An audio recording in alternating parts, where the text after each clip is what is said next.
biladil kitab wa masyayikhihim wa ustadihim wa usulim wa furu'ihim wa jami'i masyayikhina wa ustadina wa usulim wa furu'ihim wa jami'i talamidana wa liman fa'ati wa barakati hadil kitab wa hadil ulum fid dunya wal akhirah. Al-Fatihah. A'udzu billahi minasyaitonir rajim. Bismillahirrahmanirrahim. Alhamdulillahi rabbil alamin arrahmanir rahim maliki yaumiddin. Iyyaka na'budu wa iyyaka nasta'in. Ihdinas siratal mustaqim. Siratal ladzina an'amta 'alaihim ghairil maghdubi 'alaihim waladdallin. Bismillahirrahmanirrahim. Qala al-mu'allif rahimahullah wa nafa'ana wa nafa'ani bi ulumi fid darin amin ya rabbal alamin. Wal maqalatu al-asyiratu. Wal maqalatu, adapun maqalah atau nasihat al-asyiratu yang ke-10 itu qala sudah bersabda siapa baginda Nabi Agung Muhammad sallallahu alaihi wasallam. Salah satu nafarin, adapun ada 3 golongan itu yudhilluhum akan memberi naungan. Iup-iupan itu bahasanya apa Pak ya? Naungan itu perlindungan. Siapa Allah tahta zilli arsihi, di bawah naungan arasnya Allah Subhanahu wa taala. Kapan itu yaumalla, yaitu di hari tidak ada yaumalla, di hari tidak ada naungan ila zilluhu, kecuali naungannya Allah Subhanahu wa taala. Itu kapan sih? Yaumil kiamati, artinya besok di hari kiamat. Jadi ada 3 golongan ini nanti yang besok di akhirat itu oleh Allah Subhanahu wa taala akan diberi naungan, ya kan? Yang naungan itu tidak ada naungan kecuali hanya naungannya Allah Subhanahu wa taala. Di hadis lain ada 7 golongan. Nah, itu ya, di hadis lain ada 7 golongan. Kalau di sini 3, hadisnya lain-lain ya. Artinya besok di hari kiamat. Siapa saja sih itu? Yang pertama itu al-mutawaddi'u, orang yang berwudu fil makarihi, di dalam waktu yang sangat dibenci. Ai jami'a makruhin, artinya jamaknya lafat makruhin. Bi fathil mimi, dengan dibaca fathah mimnya, warroi, dan roknya. Apa Mas? Oh, artinya yang dibaca, artinya waktu yang tidak disenangi. Ai fi auqatil masaqati, artinya di dalam waktu-waktu yang sulit. Apa Mas? Apa? Oh, tadi aku tak kira apa. Fi auqatil masaqati, di dalam waktu-waktu yang sulit. Wa ya auqatul barodi, yaitu waktu-waktu dingin, asyadidi, yang sangat.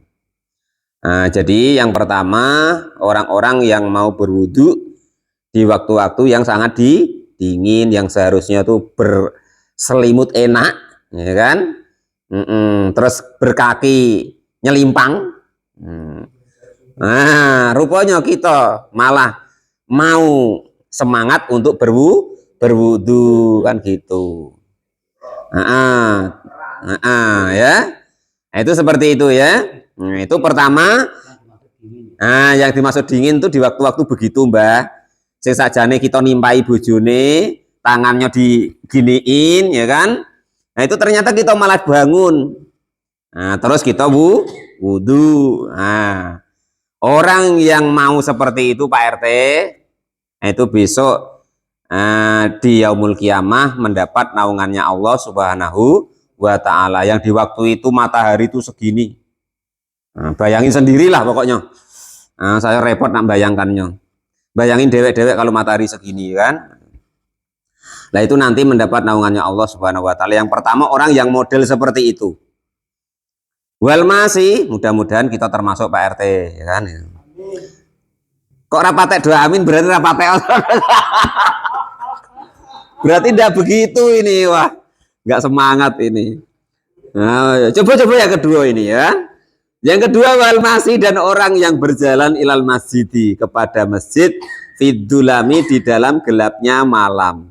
li ajli sholati, karena arahnya mau sholat, ma'al jamaati, bersama berserta jamaah. Yang kedua, orang yang mau berjalan kalau di sini ketika malam hari, ya tapi ya semuanya lah ya kan. Maksudnya itu orang yang mau datang ke masjid untuk berjamaah.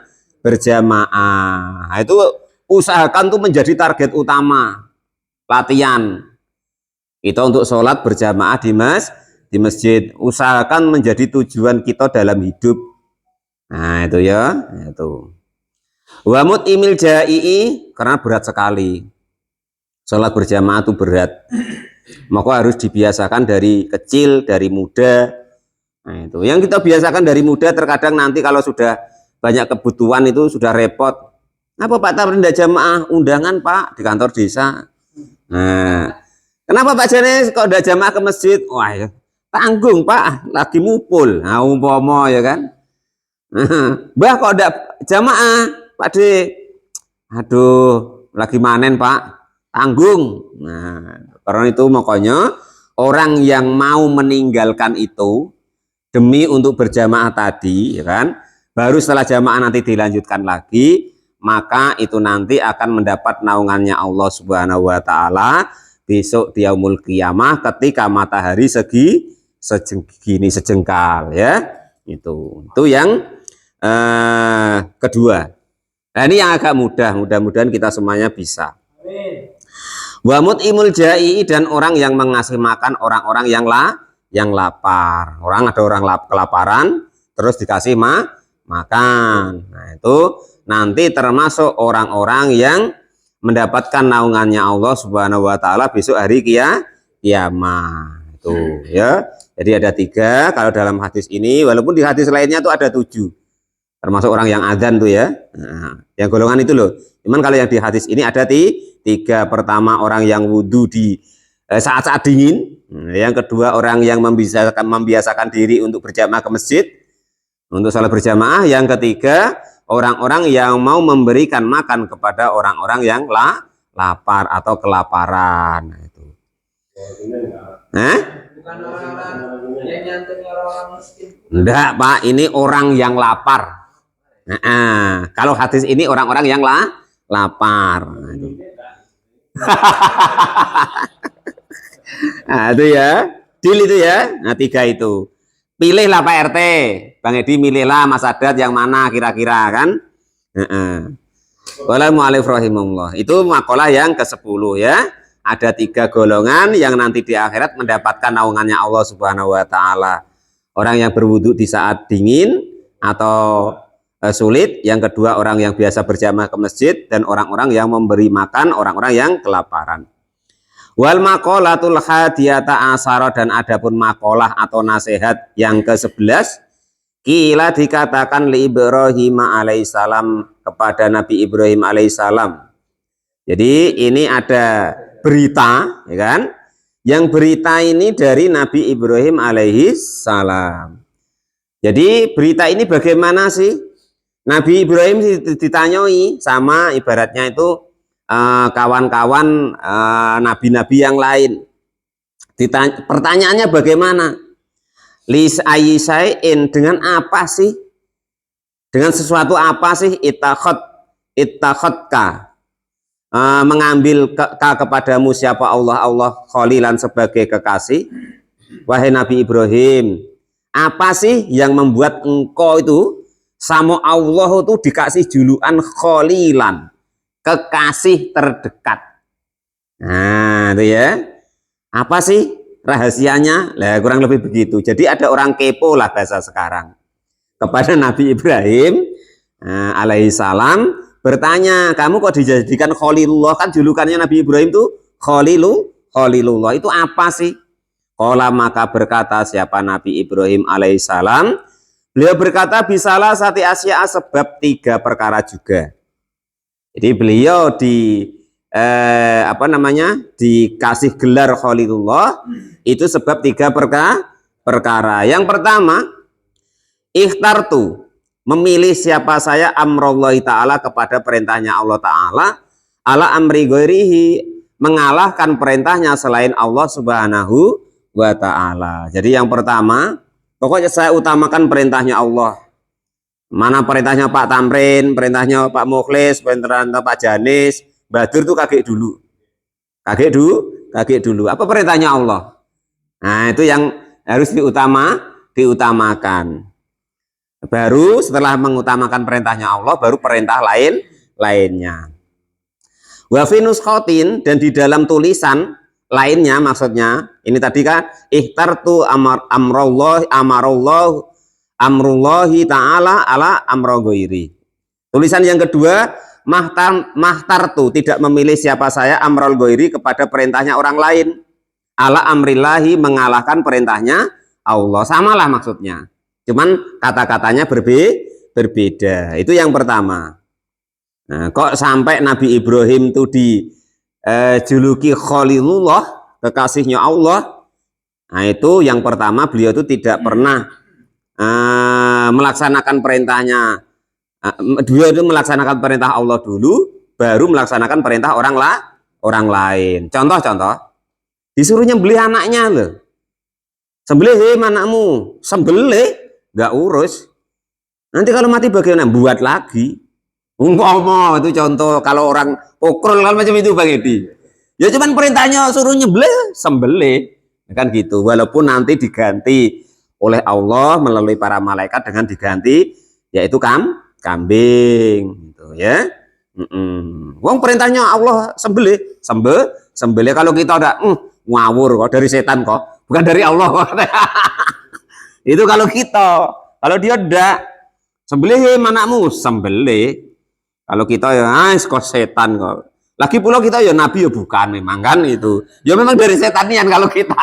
Nah, itu ya, bisikan setan kalau kita ya. Kok suruh nyembelih anaknya. Itu. Ini kan karena nabi tadi. Contoh bahwa beliau itu selalu mengutamakan perintahnya Allah daripada perintah selain Allah Subhanahu wa ta'ala. Itu yang pertama yang beliau kerjakan, kok beliau dijuluki Khalilullah. Wa ma ihtamamtu, dan tidak pernah berkeinginan atau apa ya istilahnya itu, menuju atau mengerjakan atau tertarik bima, dengan segala sesuatu, takfulu, yang sudah menanggung siapa Allah li kepadaku.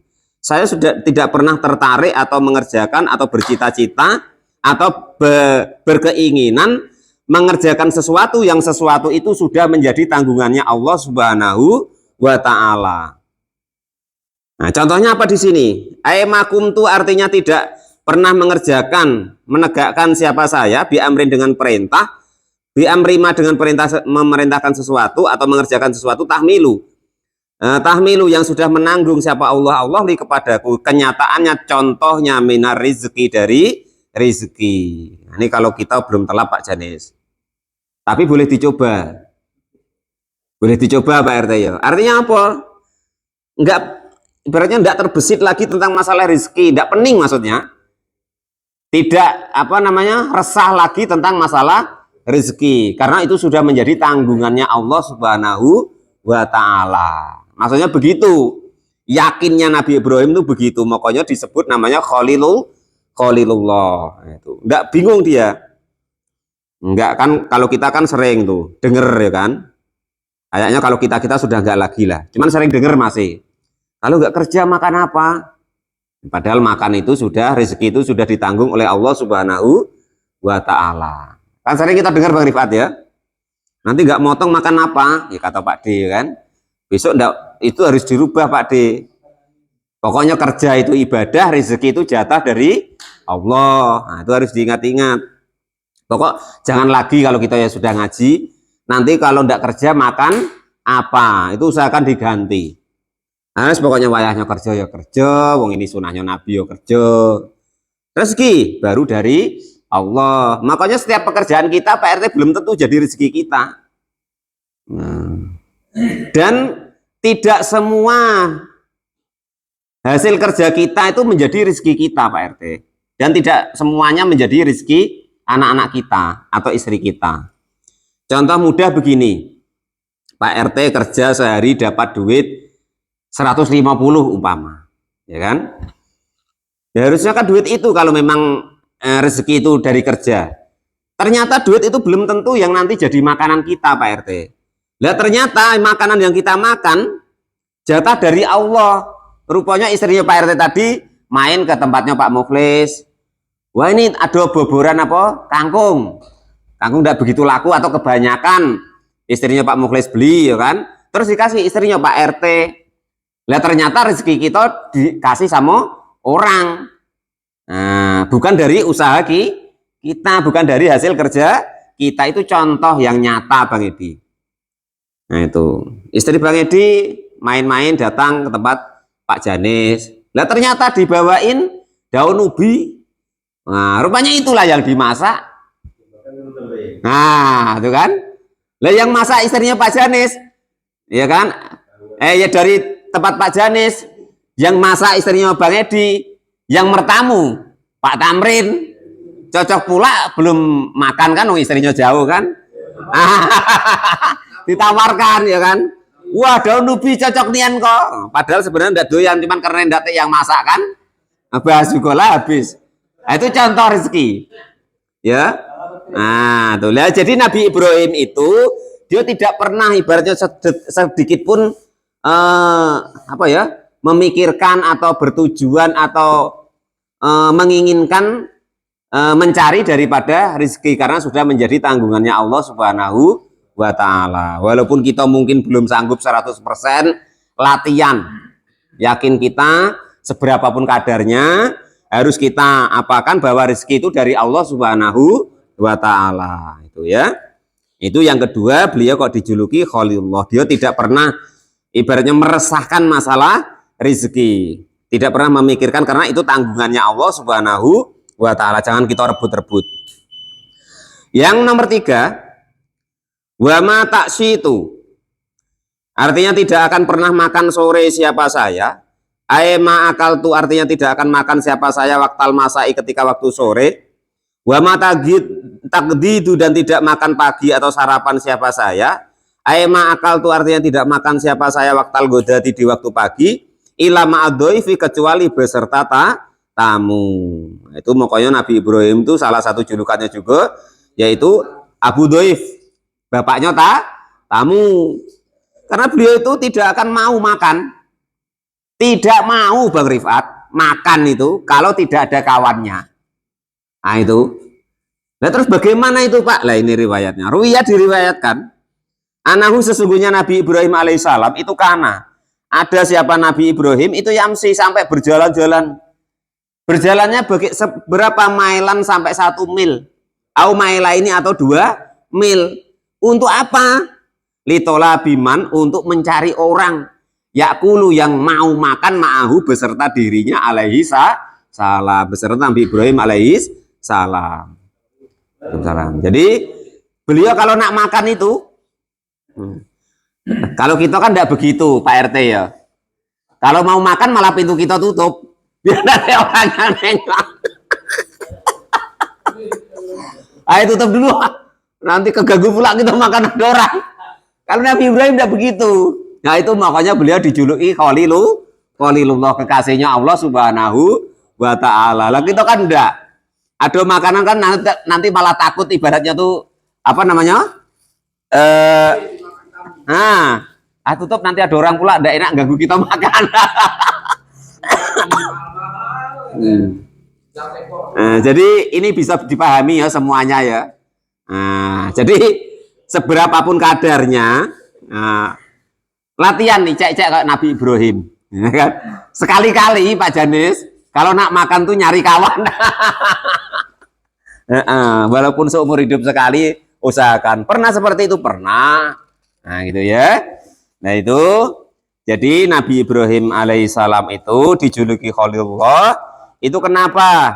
Beliau menjawab ada 3 perkara.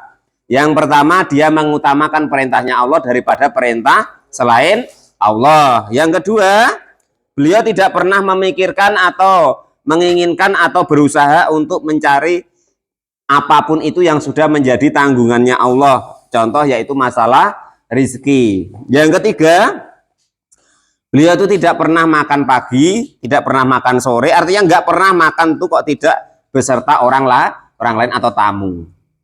Bahkan andaikan tidak tamu, beliau itu sambil berjalan-jalan 1 mil atau 2 mil. 1 mil kemarin berapa? 16 kilo. Nah, itu bagi. Nah, itu seperti itu. Entah dicarilah 1 mil itu berapa nanti. Ya, itu seperti itu.